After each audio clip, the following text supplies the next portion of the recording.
Dear students, welcome to my YouTube channel. Today I am going to talk about the new course named You May Scoff by In My Home.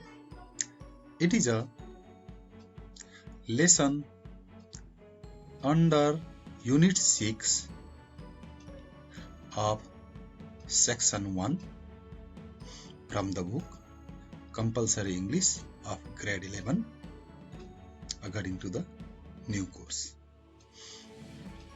In this book, from the first section, that is language development, there are 20 units, and in Unit 6 there is a title Health and Exercise, and under this unit there is a lesson named You May Scoff. It is an article written by Young.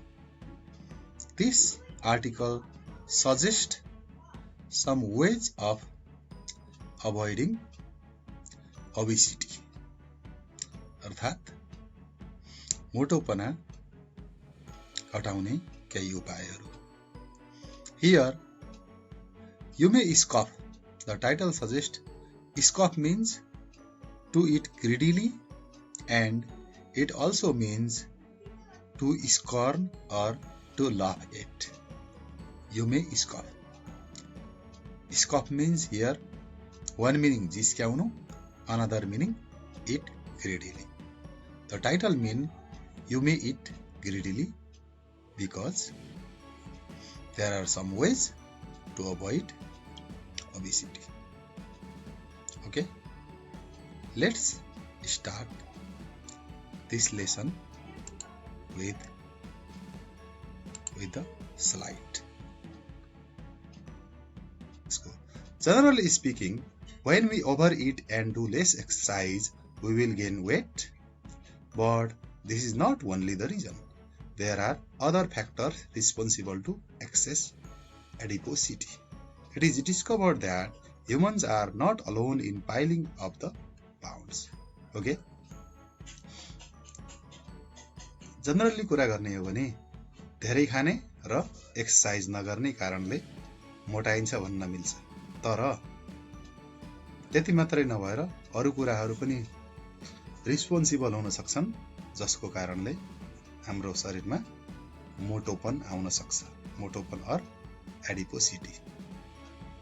The two terms adiposity and obesity दुईटैको अर्थ मोटोपन हो. यो पाठमा आउन सक्छ. No need to get confused. Adiposity and obesity both are the word having the meaning motopana. Okay. Here are some suggestions to avoid factors which contribute to obesity. हामी मोटोपनबाट बच्न के गर्न सकिन्छ भन्ने कुराहरू यसमा भनिएको छ. First is get vaccinated. टाइममा भ्याक्सिन लगाऊ. If we don't get vaccinated in time, the microbes in our body, fat in our body to make us obese. Obese means fat. Okay. यदि टाइममा भ्याक्सिन लगाइएन भने विभिन्न खालका स्मल अर्गानिजमहरूले साना साना कीटाणुहरूले हाम्रो शरीरमा मोटोपन बढाउन सक्छन्. त्यसैले ती कुराहरू नियन्त्रण गर्नको लागि के गर्नुपर्छ? टाइममा भ्याक्सिन लगाएकै हुनु पर्यो. And next point, according to the writer, chill. Chill means also it has two meaning. Chill means happiness and also very cold. चिसो अथवा खुसियालीलाई पनि चिल भन्ने गरिन्छ. Extreme tension decreases weight, but everyday tension increases it. एकदम धेरै tension भयो भने weight घट्न सक्छ, तर सधैँभरि टेन्सन भइरह्यो भने वेट बढ्न सुरु गर्न सक्छ है. Therefore, we have to avoid everyday tension. overcome you. The temperature of our place should not be too warm so that there won't be chance of shivering to burn energy. यसमा दुईटा कुरा छन्। एउटा कुरा दिनदिनैको टेन्सनले शरीरको मोटाइ बढ्न सक्छ, टेन्सन कम गर्ने। अर्को कुरो सारै तातोमा नबस्ने, अलिकति चिसोमा नै बस्ने, जसले गर्दा हाम्रो इनर्जी खर्च होस् र मोटोपन नआओस्।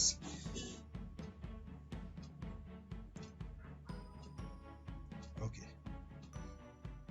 Next slide. Watch the packaging. Okay.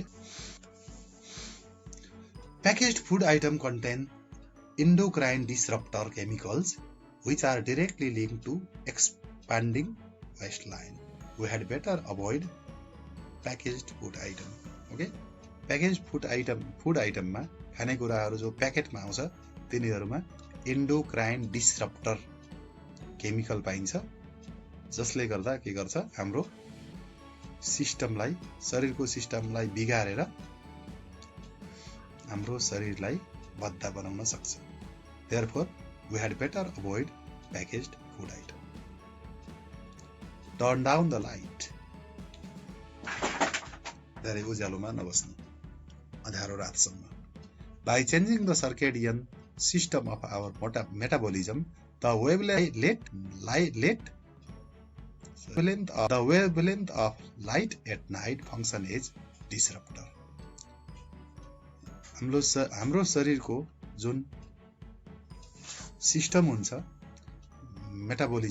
मेटाबोलिजमको पाचन प्रक्रियाको सिस्टम हुन्छ, त्यसलाई राति अबेरसम्म बत्ती बालिराख्नाले त्यसले के गर्न सक्छ, चेन्ज गर्न सक्छ। भनेको हाम्रो मेटाबोलिजम सिस्टमलाई असर पारेर हाम्रो शरीर मोटो हुन पनि सक्छ। Okay, move to the country. Here country means village, गाउँलाई कन्ट्री भनिएको हो। Adiposity or obesity is directly linked to the pollution of our environment. It is better to spend time in the country to get fresh air, having less amount of particulate pollutant than urban area having more amount of particulate matter. It may cause insensitivity of insulin causing diabetes. Okay, यो obesity or adiposity अर्थात मोटोपना हाम्रो पोल्युसनसँग पनि related हुन्छ। हाम्रो वायुमण्डलमा भएको पोल्युसनले, पोल्युटेन्टहरूले के गर्न सक्छ भन्दा फ्रेश एयर लिन नपाएपछि हाम्रो सिस्टममा गएर यसले असर पर्न सक्छ र हामीलाई मोटोपना पनि दिलाउन सक्छ, किनभने भित्र पोल्युटेन्टहरू गएर नसाहरू सुन्ने नै हुन सक्छ। गाउँले एरियामा जाने भने शहरी एरियाबाट टाढा, किन गाउँले एरिया भन्दा गाउँले एरियामा पोल्युसन कम हुन्छ, त्यसैले गाउँ एरियामा समय बढी बिताउनेको यो मोटोपना अलि कम हुन्छ। Okay, it may cause insensitivity of insulin causing diabetes.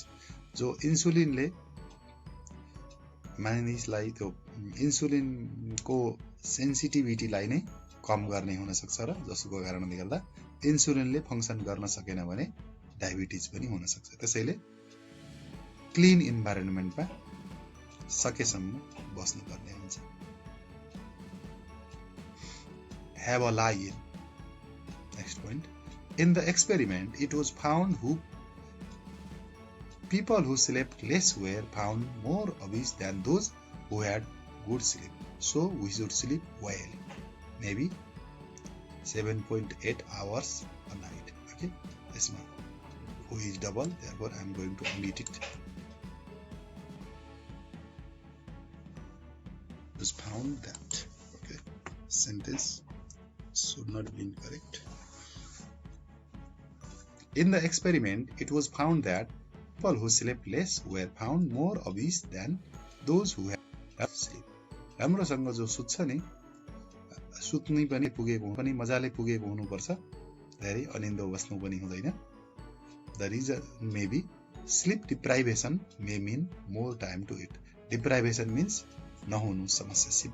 Sleep deprivation means here अनिन्द्रा. अनिन्द्राले गर्दा के हुन सक्छ, हामीमा मोटोपना आउन पनि सक्छ. Okay, in this way I have prepared this video in this topic. If you like my video, please do like and subscribe. Thank you very much.